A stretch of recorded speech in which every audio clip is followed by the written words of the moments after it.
आज आप लोग अररिया जिला ट्रैक्टर संचालक संघ के बैनर तले जो ये मांग पत्र लेके आए हुए हैं, ये मांग पत्र क्या है, किनको देंगे, इनसे पहले क्या क्या हुआ आप लोगों के साथ, जरा हमारे कैमरा को बताएं।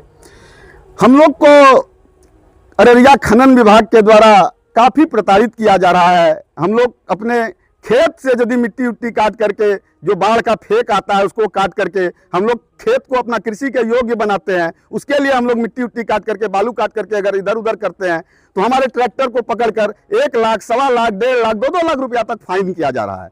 इसके संबंध में हम लोग माननीय मुख्यमंत्री को, माननीय खनन मंत्री को, अपने जिला के संबंधित पदाधिकारी को, जिला के एमपी साहब को भी हम लोगों ने व्यक्तिगत रूप से मिलकर के अपनी समस्या बताई। एमपी साहब ने फोन करके खनन पदाधिकारी को कहा, लेकिन इसका कोई असर अभी तक देखने को नहीं मिल रहा है। हम लोग पूरी तरह से त्रस्त हैं और अब अंत में हम लोग ये निर्णय लिए हैं कि माननीय मंत्री अमित शाह जी, माननीय गृह मंत्री जी, भारत सरकार, वो कल जो फारबिसगंज आ रहे हैं तो हम लोग उनसे मिलकर के अपने इस ज्ञापन को उनको सौंपेंगे। और हम लोग सीमांत किसान हैं, हम लोगों की आय बहुत कम है, हम लोग 1.5 लाख, 2 लाख रुपया का फाइन कहां से दे पाएंगे। इसका यह मतलब हुआ कि सरकार हम लोग को आत्महत्या करने के लिए प्रताड़ित कर रही है। देश और राज्य दोनों जगह जो है भाजपा की ही सरकार है। आपने बताया कि इससे पहले भी आपने सरकार के आला अधिकारियों से लेकर उनके प्रतिनिधि को आपने मांग पत्र दिया है, अपनी व्यथा को सुनाया है। जब वो आपका समाधान नहीं कर पाए, क्या लगता है कि अमित शाह जी के आने से या उनको मांग पत्र सौंपने से आपका समाधान हो जाएगा? देखिए, वो माननीय गृह मंत्री हैं भारत सरकार के, उनके पास बहुत ज़्यादा विवेकपूर्ण फैसला लेने का अनुभव है और वो जरूर हम किसानों की मांग को समझेंगे, वो हम छोटे किसानों की बात को जरूर रखेंगे, ऐसा मेरा विश्वास है। और हम लोग एक कोशिश कर रहे हैं। अभी तक तो हम लोगों ने मुख्यमंत्री जी को पत्र लिखा, खनन मंत्री जी को पत्र लिखा, जिला के संबंधित पदाधिकारी को पत्र लिखा, व्यक्तिगत रूप से जा करके मिल करके भी उनको बताया, लेकिन उनके द्वारा जब कोई कार्रवाई नहीं हुई तो हम लोग अब विवश होकर के, लाचार होकर के माननीय गृह मंत्री को अपना ज्ञापन सौंपने के लिए जा रहे हैं।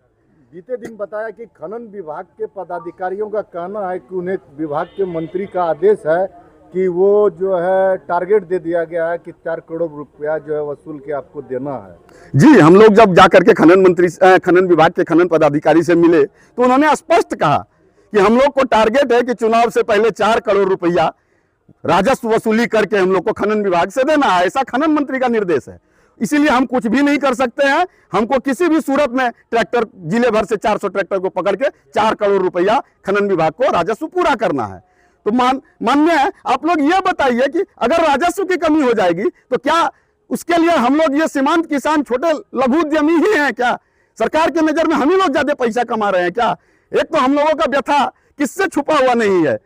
हम लोग किस्त कहां से देते हैं, अपने बच्चे की पढ़ाई कहां से करते हैं, हम लोग अपने परिवार का भरण पोषण कहां से करते हैं। यह समस्या किसानों की किसी से छुपी हुई नहीं है, राज्य सरकार से नहीं छुपी हुई है, केंद्र सरकार से नहीं छुपी हुई है। और इसके बाद खनन विभाग के द्वारा यह प्रताड़ना, ये असहनीय है। और हम लोग माननीय गृह मंत्री जी से गुहार लगाएंगे कि माननीय गृह मंत्री जी हमारी बातों को सुने, हमारी बातों को रखें और इस विषय में कोई न्यायपूर्ण फैसला माननीय गृह मंत्री जी सुनाए, ऐसा हम लोगों को उम्मीद है।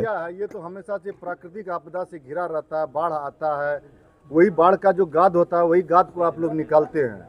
जी सर, हम लोग का तो यहाँ पर 2 किलोमीटर में परमान नदी है, यहाँ बगल में आप देख रहे हैं यहाँ पे नदी है, इससे जस्ट फिर 1 किलोमीटर जाइएगा तिरस्कुन में, वहाँ नदी है। यहाँ तो नदी का जाल बिछा हुआ है, यहाँ हर साल बाढ़ आती है, बाढ़ के साथ में जो फेंक आता है बालू का, वो हम लोग के खेत को भर देता है।